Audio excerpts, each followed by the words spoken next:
Hello everybody out there in YouTube land. This is Stupid Fat Hobbit coming to you live in my little basement here. Today's video I have decided to show the audience my collectibles that I have, and since the arcade one-up fad is starting to slowly die down, I've spent most of my time upgrading my collectibles.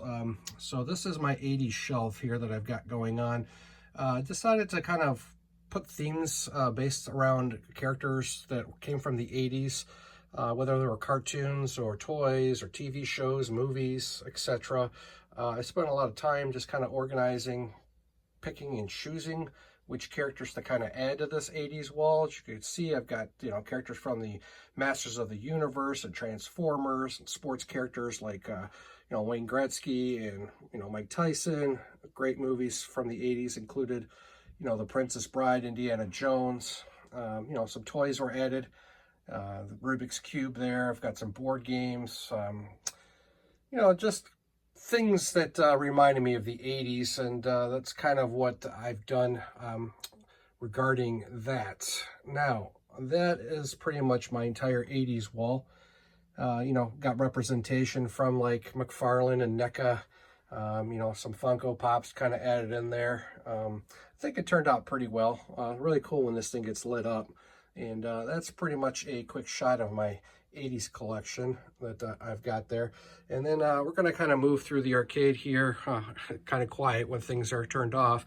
I'm going to move over to my superhero wall over here and check a look at some of my Alex Ross Justice figures. I was a huge fan back in the day of the Super Friends and Super Powers TV show.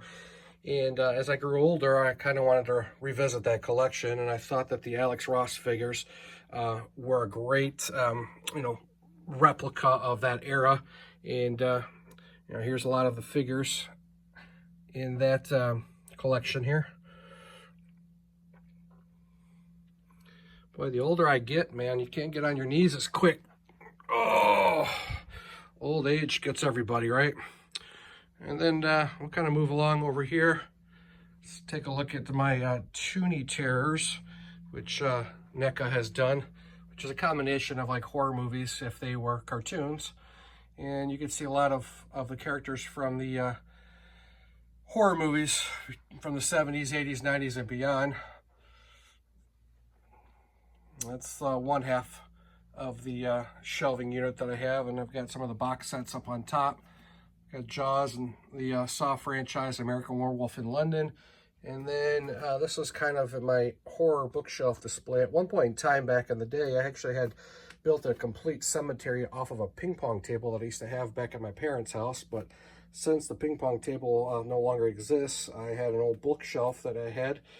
And I decided to turn my bookshelf into that graveyard, or a version of it.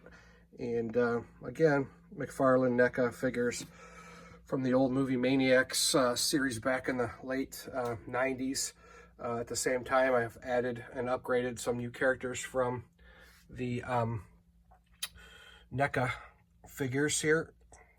So it's kind of an overview of my horror wall.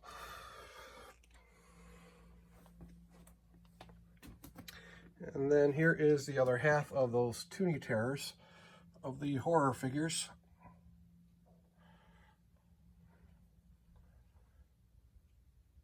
And eventually we're going to move over to my 90s wall, which I've added. There's some TV shows and characters from the 90s. And then over here, take a look. Did pretty much the same route as I did on my 80s.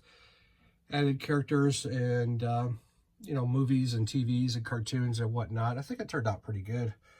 Funny thing is, I spend time looking at this stuff and I say to myself, man, I could add this character, I could add that character, but eventually you're going to run out of shelf space. But, yeah, that's pretty much it for my, my collection here. Got to find something else to spend your money on, right? Well, that should probably conclude my collectibles video for today. Just making it short and sweet. We hope everybody enjoyed the quick view of the figurines that I've got on display, and just a quick overview of the arcade. It's kind of not turned on right now. So hope you enjoyed everything. We'll talk to you on the downside. Take care.